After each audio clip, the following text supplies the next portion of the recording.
Olá, aluno, olá, aluna. Nós estamos iniciando aqui o terceiro vídeo, referente à terceira unidade da nossa disciplina. A nossa disciplina neste curso de Teologia EAD da Unicesumar. A disciplina, você já acompanhou os vídeos, está acompanhando o livro, o texto, é Teologia, Comunicação e Novas Mídias. E neste desenvolvimento das aulas, nós estamos agora na terceira unidade. E a terceira unidade, eu gostaria de trabalhar com você, como nós já conversamos. Meu nome é Alexander Fajardo, trabalho aí com Teologia e Comunicação, sou formado nessas áreas. Realizei um mestrado na área de Ciências da Religião, estudando a mídia e a religião. Nós vamos, nesta terceira unidade, falar sobre um momento de transição, teorias de comunicação, sociedade, velhas e novas mídias. Por que estamos focando ou enfatizando esta questão de velhas e novas mídias? Se você recordar, nos vídeos anteriores, no 1 e no 2, referente à primeira e à segunda unidade, nós falamos das fases que estavam relacionadas à comunicação. Comunicação oral, comunicação escrita e comunicação dos meios de comunicação eletrônica, rádio e televisão. E agora, na nossa linha do tempo, nós vamos entrar aqui numa transição para a quarta fase, e essa transição ela teve um impacto, está tendo, estamos vivendo este momento, ela está tendo um impacto bem grande nas relações sociais, e isso é interessante para o nosso caso de teologia, igreja, porque as relações sociais que afetam o cotidiano das pessoas, elas acabam afetando também as relações na igreja, as relações eclesiológicas. Então, eu gostaria de estar conversando com vocês sobre o que estaremos vendo nesta terceira unidade, observando os principais modelos teóricos de comunicação e entendermos como os seus desdobramentos destas velhas mídias e o advento da cybercultura, globalização, elas foram fundamentais para a criação da sociedade da informação, que estamos aí imersos atualmente. Os objetivos desta unidade é descrever os primeiros modelos de estudos de comunicação ao longo da história, desenvolvido por pesquisadores e acadêmicos. Descreveremos as teorias, os conceitos e os principais correntes e surgimentos dos estudos de comunicação de massa. Vamos entender aí o fator globalização a partir de meados do século XX e a sua influência nos modelos de comunicação. E os dois últimos objetivos, nós vamos compreender o surgimento e a inserção do conceito de cybercultura e as tecnologias da informação e comunicação, Elas têm essas siglas aí, as TICs. E por último, entender o termo sociedade da informação, que é a que nós estamos vivendo aí no momento, e as suas implicações para uma era digital que estamos nesse cotidiano. E automaticamente nós vamos aí procurar dar exemplos ligados ao nosso curso de teologia, exemplos do cotidiano aí de você aluno, você aluna que está envolvido, está na liderança da igreja, está talvez pastoreie, lidere algum grupo ou a própria igreja. Você deve perceber que as novas mídias, o conceito de comunicação, ele está mudando, E está mudando de uma forma acelerada nas últimas 2 décadas. Vamos tentar entender isto. Nosso plano de estudo, então, é teoria da comunicação, os primeiros estudos acerca da comunicação, a globalização, essa transição entre o velho e o novo e o velho, estão aí emaranhados, cybercultura e tecnologias da informação e comunicação, e por último, a sociedade da informação. Então nós vamos falar um pouquinho aqui acerca das teorias da comunicação, como as diferentes formas de se comunicar, elas foram elaboradas e entendidas pelos teóricos e estudiosos do campo comunicacional. A comunicação, ou o tipo e formato que se comunicar, altera o nosso cotidiano social, cultural, comercial e eclesiológico, né, que é a nossa realidade onde estamos focados. Perceba, aluno, que a religião ela sempre esteve envolvida com os processos de comunicação, desde a fala, a questão da escrita, como vimos nas unidades anteriores, né, a questão da escrita foi fundamental para o registro, o percurso, o caminhar do povo de Israel, como vimos na unidade 1. Depois temos aí o nascimento do cristianismo, a questão da escrita também foi fundamental, o registro dos evangelhos, a história, as cartas apostólicas. Durante a Idade Média nós percebemos aí um resguardo desse material pela igreja, nas bibliotecas pelas igrejas não, pela igreja. Naquela época, como vimos, era apenas uma igreja, né, a Igreja Católica Apostólica Romana, e ela tinha como a detentora do poder da comunicação. Depois passamos para a quarta fase, rádio e televisão, que são os meios eletrônicos, e também a igreja estava ali envolvida, né, a questão da religião, como essa mídia ela nasceu, podemos assim dizer, fortemente nos Estados Unidos, e você sabe que os Estados Unidos é um país de maioria protestante e está na cultura deles, né? A religião protestante esteve ligada tanto no início do rádio quanto no início da televisão. E agora nós vamos perceber que nesta época alguns acadêmicos, alguns estudiosos perceberam que havia necessidade de se entender melhor os efeitos da comunicação, né, principalmente a partir do rádio e da televisão. Eles estavam modificando algumas relações da sociedade, né? Se a comunicação fosse usada de forma indevida, ela poderia ter um efeito negativo. Então, é a partir disso que os estudiosos, pesquisadores, acadêmicos, eles percebem aí esse momento, e quando eu falo esse momento, transição aí entre o final da Primeira Guerra Mundial e Segunda Guerra, né, década de 20, 30, os primeiros estudos começam a ser realizados. E quando a gente conversa sobre teorias da comunicação, é no plural mesmo, né? Pois tem uma pluralidade de teorias.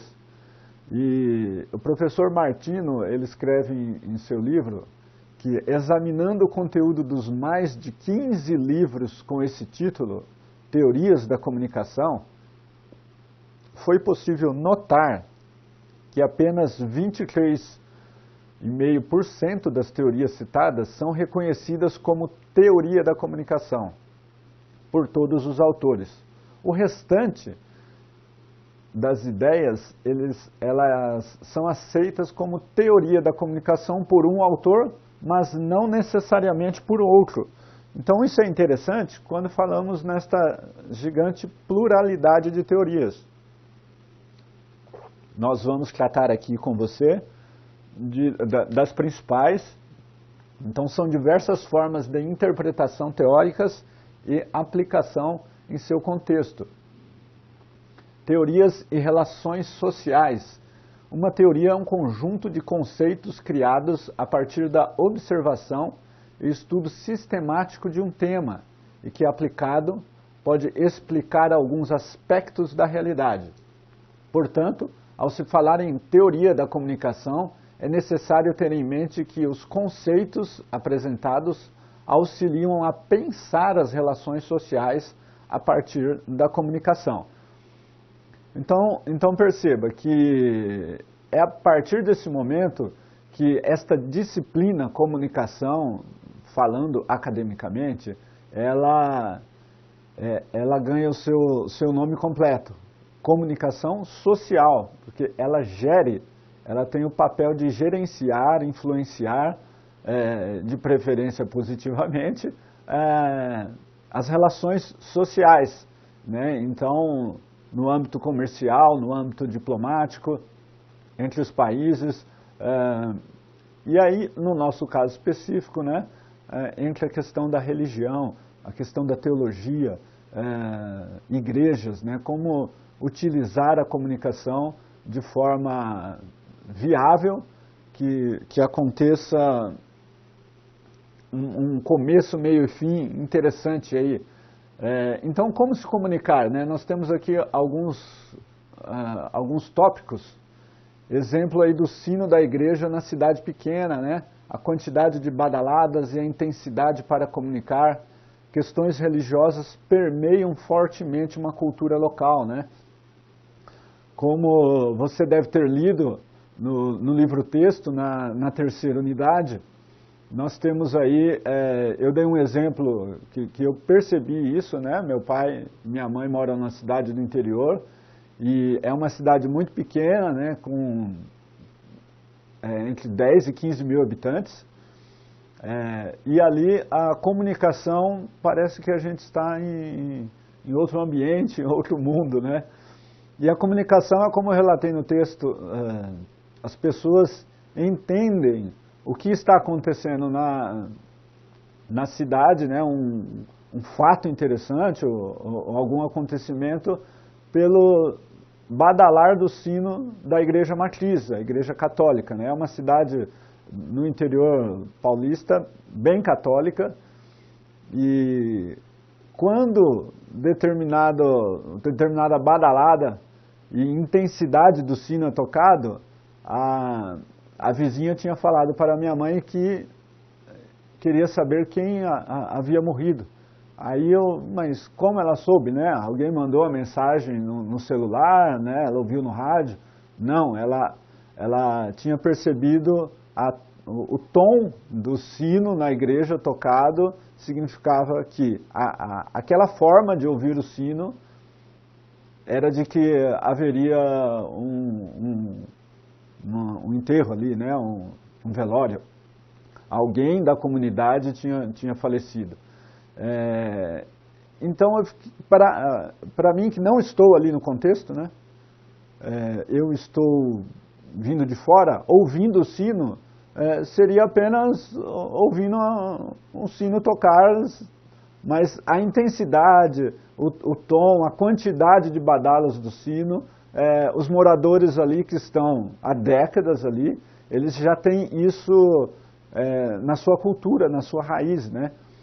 Bom, e aí você pode dizer, mas esta é uma forma de comunicação atrasada, né?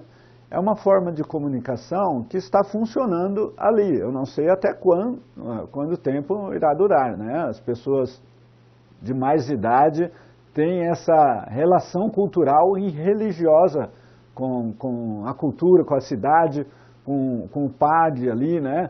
Então, você tem algumas novas mídias entrando, por exemplo, né? Com certeza as pessoas têm lá os seus smartphones, mas aí elas ainda estão ligadas neste formato de se comunicar que é lá da década de 40, década de 50, onde você não tinha os meios eletrônicos aí propriamente ditos. Então, por isso que essa fase nós chamamos de transição entre velhas e novas mídias. Você encontra as pessoas ali com seus smartphones, mas elas estão ali com o ouvido atentas ao badalar do sino da igreja. É uma forma atrasada de comunicação? Não, é uma forma que está funcionando para aquele local, dentro daquele contexto, daquele contexto cultural e religioso.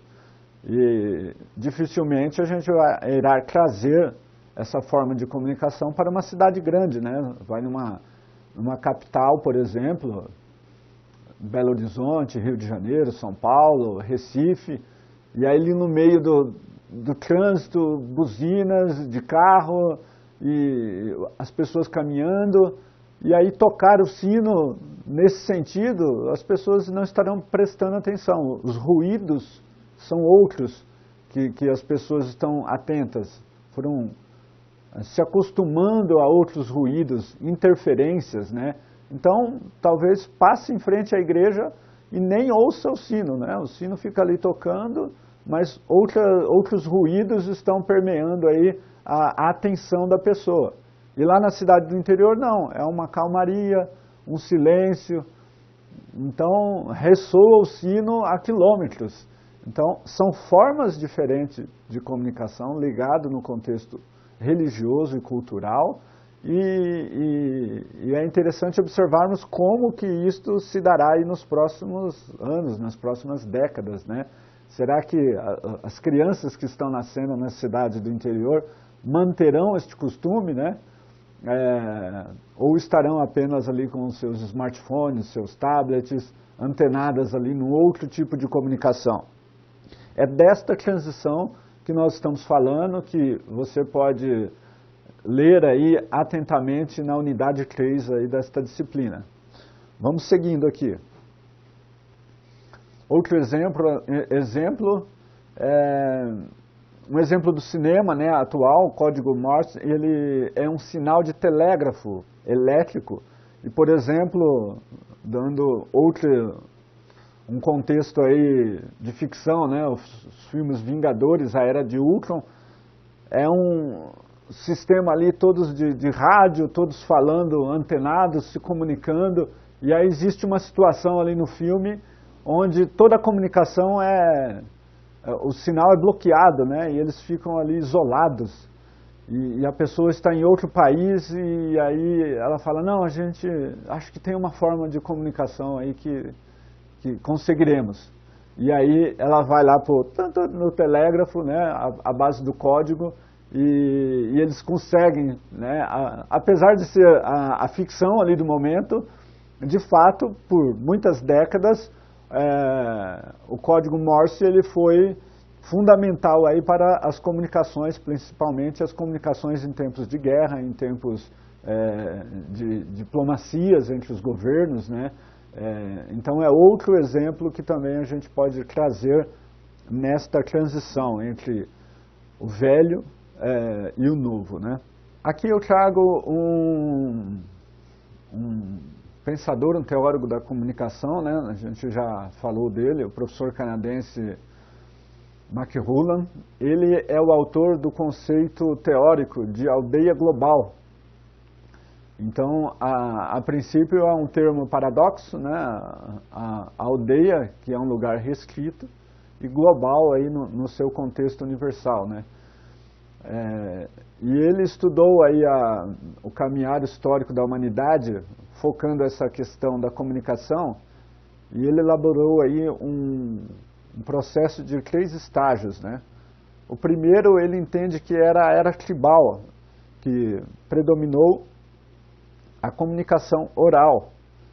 O segundo estágio ele chama de galáxia de Gutenberg, a cultura da literalidade, né? Você lembra que nós vimos na unidade 1 a questão cronológica passando por estas fases, só que aqui você tem uma análise de um teórico da comunicação tentando entender, né, socialmente como que estas fases alteraram aí o cotidiano da sociedade. E o terceiro estágio, ele já chama de aldeia global. Esse terceiro estágio, ele é proporcionado aí pelo encurtamento do tempo e espaço, né, pelo surgimento dos meios eletrônicos, rádio e televisão. Ele chama essa fase de segunda fase da cultura oral. Então, estas fases, né, não necessariamente quando estamos ligados em uma, você cancela a outra e já passa para uma fase, né? Não, elas estão sempre conectadas, né? Então, se predominava a comunicação oral no início e depois a literalidade, né? A impressão dos livros, que ele chama de galáxia de Gutenberg, logo em seguida você tem a criação dos meios eletrônicos, rádio e televisão. Ora, no rádio, principalmente no rádio, né? você não tem a questão da leitura, você tem a questão, você retorna à primeira fase, que é a fase oral de comunicação, né? No rádio você não tem aí a imagem, né? A visão, as pessoas podem aí estar realizando outras tarefas, né? Ou então você pode sentar, fechar o olho, ouvir uma música, ouvir o noticiário. Não há a questão da imagem. Na televisão já era diferente. E essas mídias estão aí entrelaçadas. E aí a gente vai conversar aqui sobre outras formas de comunicação teóricas, né? Devido à proliferação da mídia radiofônica, os pesquisadores iniciaram os estudos acerca desses meios. E a partir da década de 20, como falamos, principalmente ali nos Estados Unidos, as primeiras pesquisas foram realizadas por cientistas políticos que abordaram a política e a psicologia aplicadas à propaganda via rádio, né? É o início, uma das primeiras teorias tem o nome de teoria hipodérmica ou funcionalista, né? Os indivíduos, ao serem isolados para receber determinadas mensagens, acabavam agindo ou sendo sugestionadas por influências da mídia direcionada. O nome sugestivo da teoria associa a injeção hipodérmica, né, onde o indivíduo ele recebe ali uma aplicação e eles são profundamente atingidos pela mensagem e sendo sugestionada por ela. Em 1948, esse modelo ele foi aperfeiçoado, né?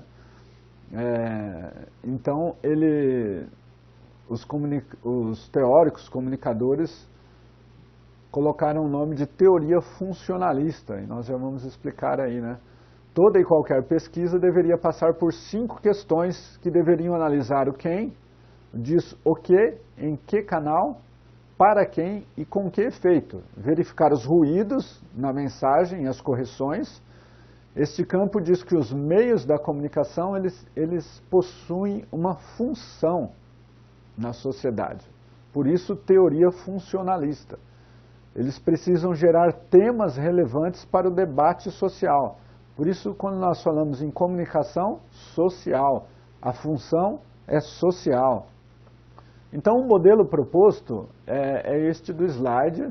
Você tem exemplos aí no seu livro-texto acerca de cada pergunta, né? Mas passando rapidamente aqui é o quem, né? São as pesquisas focadas aí no emissor da mensagem, como conteúdo, como a pessoa que está direcionando, diz o que, né? O conteúdo da mensagem emitida, em que canal, pesquisas sobre a variedade de canais de transmissão da mensagem, né? Uma mensagem passada pelo rádio pode ser passada diferente ou até entendida diferente pela televisão ou em um jornal escrito, né?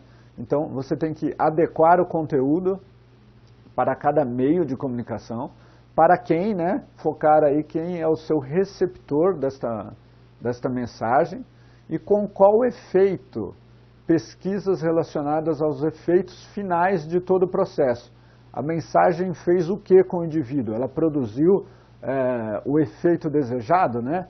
Se você tem aí na primeira, quem, né? Uma pessoa transmitindo, mesmo se for uma comunicação face a face, se ela está falando aí espanhol e a pessoa que está recebendo só entende chinês, dificilmente você terá uma comunicação aí relevante ou que a pessoa entenda o conteúdo, né? Então é um exemplo de ruído no processo desse modelo comunicacional.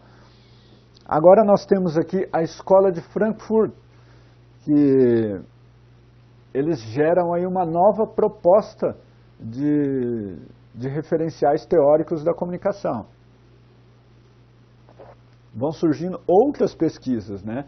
E essas escolas teóricas, na década de 30, eles perceberam, né, o pessoal, a escola de Frankfurt, como ficou conhecida, percebeu que os meios de comunicação exerciam poder sobre o público, uma influência muito grande. As referências teóricas desse grupo são escritas e analisadas pelo Horkheimer, Theodor Adorno, Walter Benjamin e o Marcuse. Um dos principais conceitos desta escola é o conceito de indústria cultural, né? Eles enxergaram nisto um elemento de dominação das massas. O lucro orienta a produção da indústria cultural, eliminando a criação individual e fortalecendo a lógica da produção capitalista coletiva. Não agradar as massas é contrariar a ideia de produção. Com isto, a vida útil de um artista é proporcional ao lucro-ganho.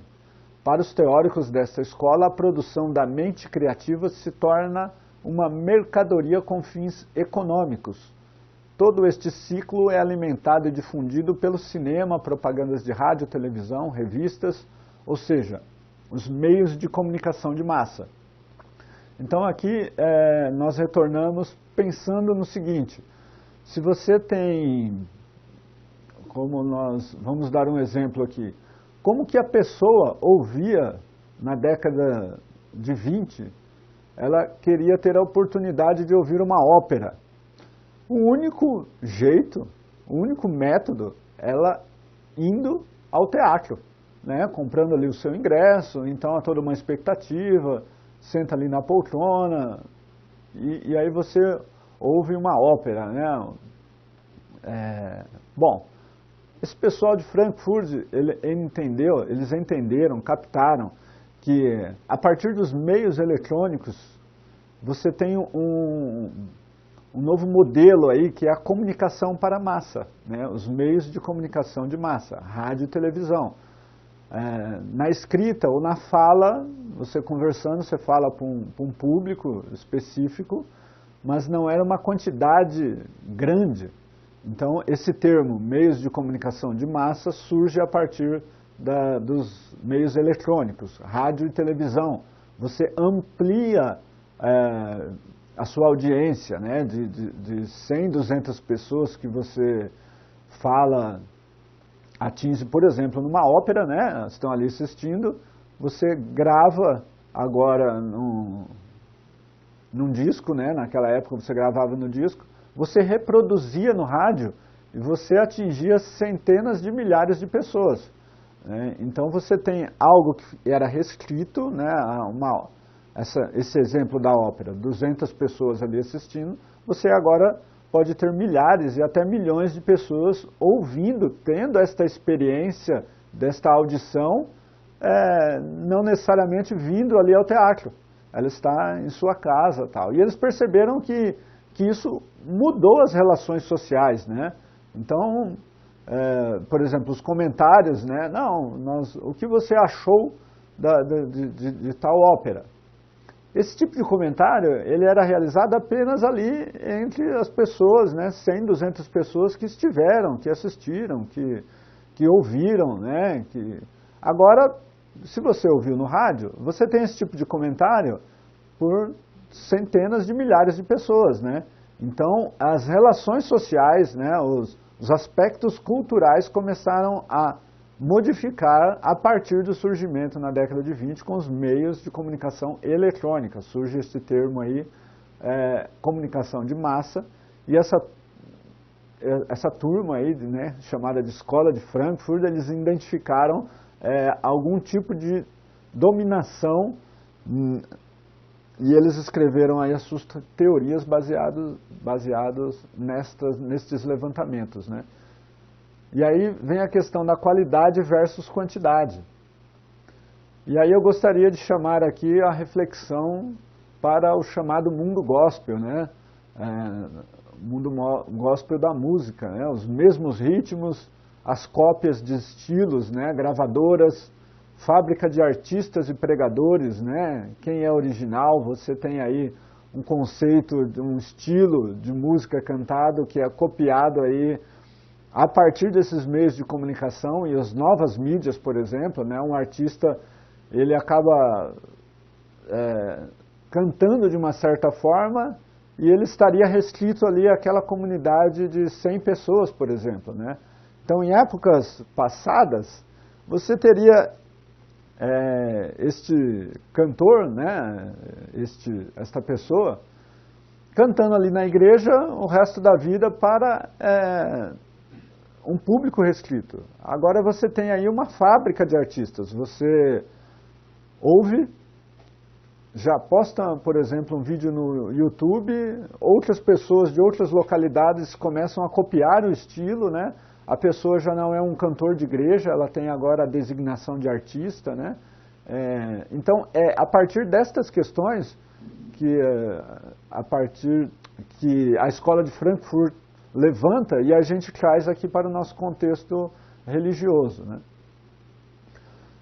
Uma outra perspectiva, né, uma outra teoria são processos de mediações. Na década de 80 temos aí o pesquisador Martim Barbeiro, ele lançou novas luzes e ideias acerca de pesquisas na área, considerando não o meio, mas como protagonista os processos de mediação, né? As mediações dando voz a quem não tinha, ou seja, ao ouvinte. Ele começou a pesquisar não o meio, por exemplo, aquele professor canadense pesquisava, dava prioridade para as pesquisas pelo meio, né? O rádio, a televisão. E esse professor aqui, o Martim Barbeiro, teórico da comunicação, ele começou a focar no receptor, né? Que antes era apenas aí um ouvinte passivo, agora ele surge como objeto de estudo, considerando suas reações no ambiente cultural em que vive. Essas pesquisas de mediações são possíveis quando você tem aí um diálogo, né? Um processo aí de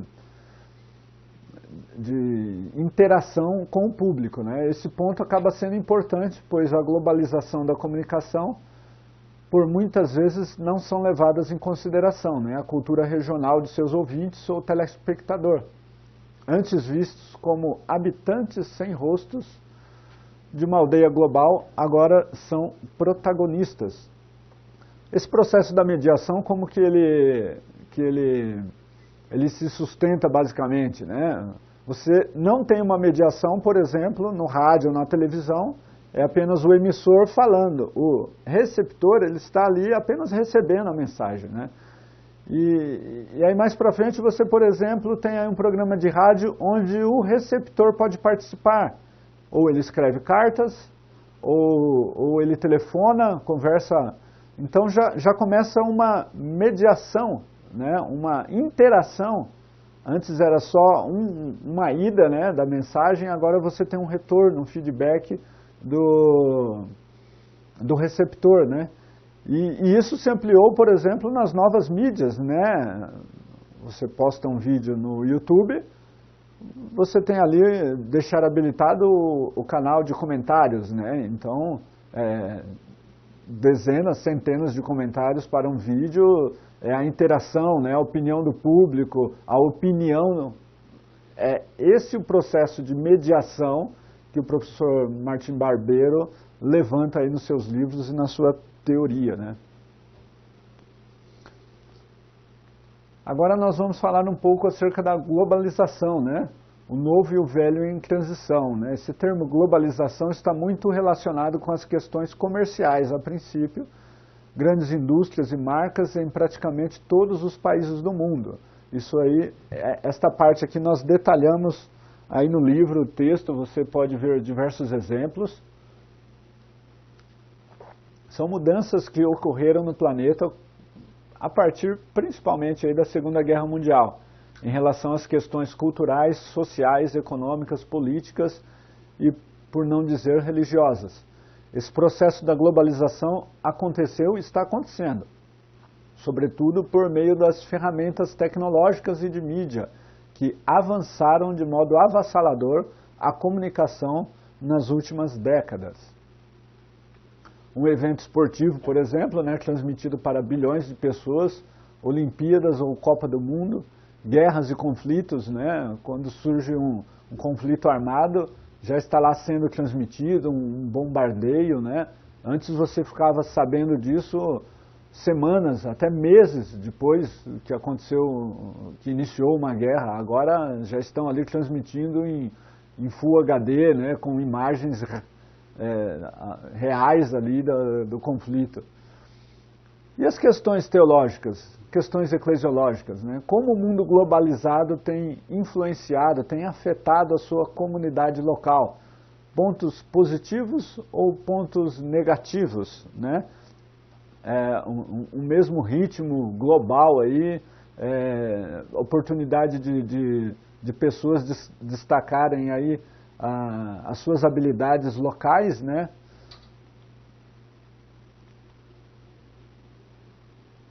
Outras novas designações deste mundo globalizado são cybercultura ou termos da TICs, né? As tecnologias da informação e comunicação. O século XX foi dominado pelos meios eletrônicos de rádio e televisão e surge aí essa nova designação, né? As novas tecnologias para o século XXI, gestadas na última metade do século XX. Falando aqui um pouquinho acerca da globalização. A globalização, ela não somente afetou as questões religiosas, mas ela acabou afetando as questões comerciais, né? Antigamente, para você degustar, né, comer um pão de queijo, você tinha que ir em Minas Gerais, né? Quando você passar lá por Minas, você come lá um pão de queijo, né? Ou uma fruta típica lá do Nordeste, por exemplo, era só lá, né? O bom açaí lá do Norte, né? Hoje esse mundo globalizado, dando esse evento aí da culinária, da alimentação, né, do mundo alimentar, né, você vai no supermercado do seu bairro, você encontra ali o açaí do norte, você encontra o pão de queijo de Minas. Isso parece normal para os dias de hoje, né, mas algumas décadas atrás você não tinha isso, né, não. Você tinha essas peculiaridades apenas quando você viajava, né. Então, esse é um exemplo do que o mundo globalizado está tornando, né? Aí, voltando para as questões musicais, as questões da igreja, né? Os tipos de pregação também, né? Como que isso tem afetado, né? O que a pessoa desenvolve uma ideia para certa localidade, né? Será que ela funciona ao ser aplicada aqui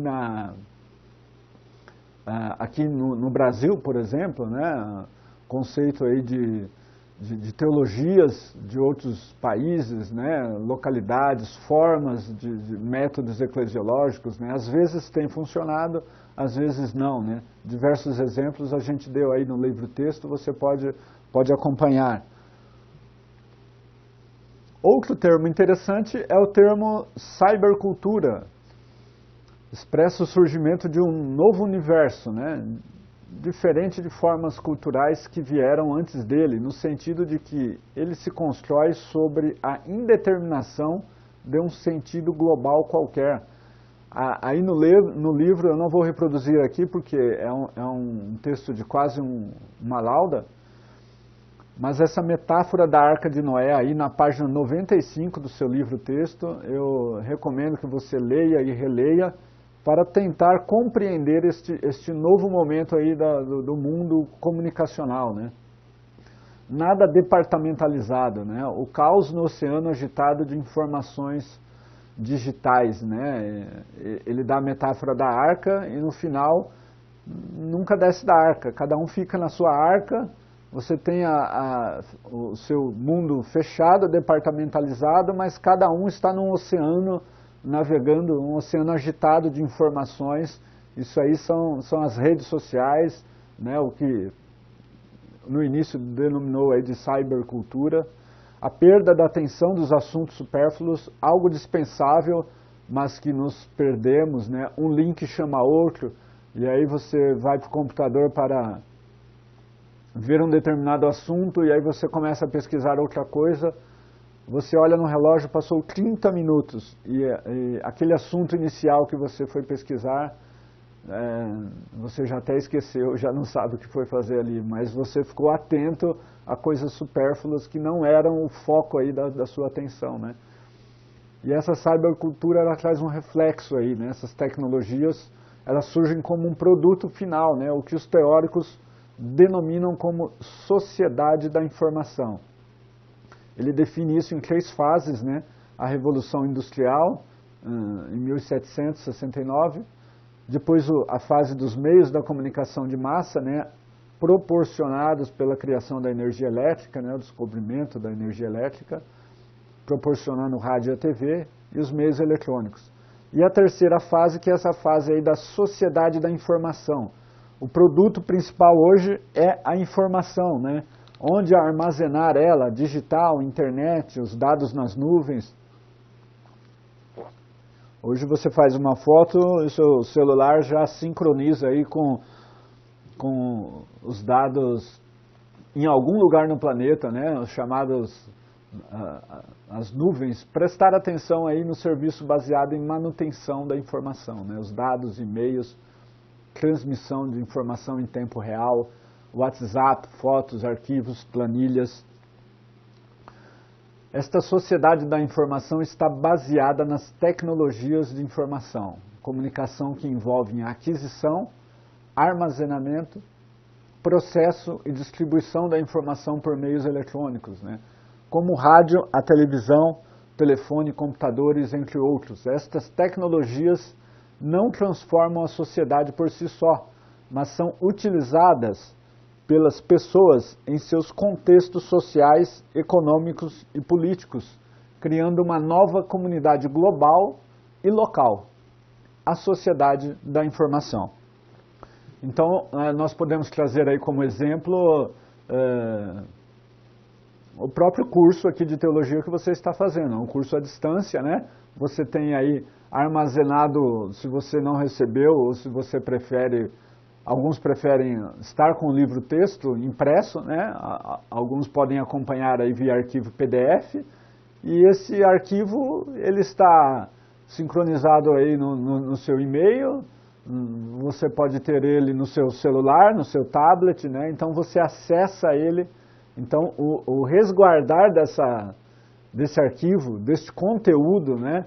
É um dos pontos dessa sociedade da informação, né? Você pode assistir esse vídeo, reassistir novamente lá na plataforma, né? Então, está em algum local os dados e você acessa, seja em vídeo, em imagens, o conteúdo escrito. Não estamos limitados apenas ao livro impresso, né? Você tem aí essa confluência de informações, seja por imagem, por áudio, por vídeo. Isto é a sociedade da informação, né?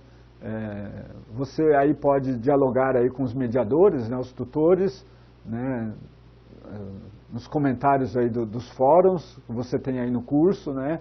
Então esse diálogo, lembrando por exemplo do processo de mediação, então você reproduz aí, né, o EAD como estaríamos aqui em uma classe com alunos, né, da aula presencial, né? Você tem os recursos, né? Então esses recursos que eles são organizados, armazenados, você vai ali, faz o seu login e tal. Esta é a sociedade da informação em que vivemos e estamos nos adaptando, né?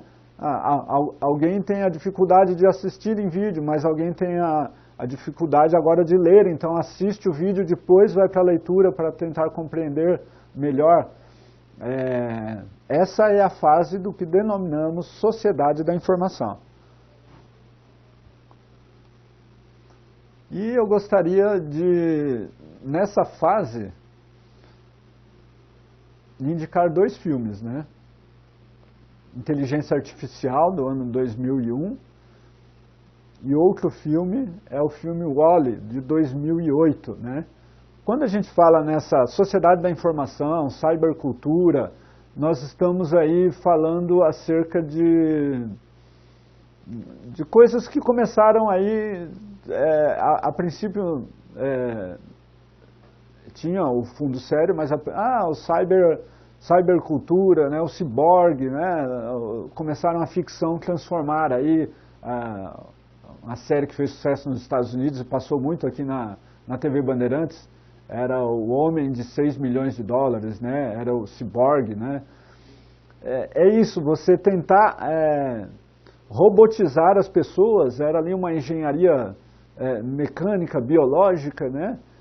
E isso você encontra aí nesses exemplos destes 2 filmes, né? O WALL-E encontra uma robô que sugestivamente tem o nome de Eva, E eles têm uma missão aí que é repovoar a Terra a partir do biológico. Eu não vou relatar aqui, contar aqui, mas é interessante, é uma animação aí da Disney. E aí assista e perceba aí essa questão da tecnologia, até onde pode nos ajudar, até onde pode ser positivo, negativo. Perceba também nas suas relações sociais aí de trabalho, na igreja, né? Como que damos um aviso agora na igreja, né? Qual o melhor meio, forma de comunicar, né? O panfletinho, o blog, o canal no YouTube, qual é necessário, qual é desnecessário, qual faz sentido para a sua comunidade local, né? Se é uma comunidade com 50 pessoas, você tem uma forma diferente de se comunicar do que alguém que lidera uma comunidade de 1000 pessoas, né? Então nós não podemos colocar, não, temos agora à disposição e vamos usar tudo, né? Imagem, vídeo, áudio, e aí o pastor grava podcast, o líder grava vídeos, e aí vai ver, na realidade, você consegue juntar as pessoas de uma comunidade e conversar ali, face a face, né, não precisando do vídeo. Então a gente tem que entender, né, compreender qual é a melhor necessidade para cada contexto. Temos aí o espaço de você perceber, estudar, compreender quais são as melhores formas de se comunicar a partir aí da leitura dessas teorias da comunicação, né? Então, espero que você, como aluno de teologia, que esta disciplina, Teologia, Comunicação e Novas Mídias, possa estar lhe auxiliando, né, no seu estudar teológico e também na sua praxis teológica e na sua comunidade, né? Se você é professor na escola dominical, se você é líder de uma célula em grupo, se você dirige igreja, você possa estar aplicando estes conceitos na sua realidade aí local. Compreendendo, entendendo, conversando com as pessoas, né, tendo um retorno dela, um feedback. Espero que as aulas estejam aí ampliando o seu horizonte de conhecimento. Esta é a terceira aula, nós estamos encerrando ela agora e nós retornamos aí em seguida com mais 2 aulas referentes à unidade 4 e 5 do seu livro-texto. Muito obrigado aí por você ter nos acompanhado nessa aula e voltamos no próximo vídeo. Até lá!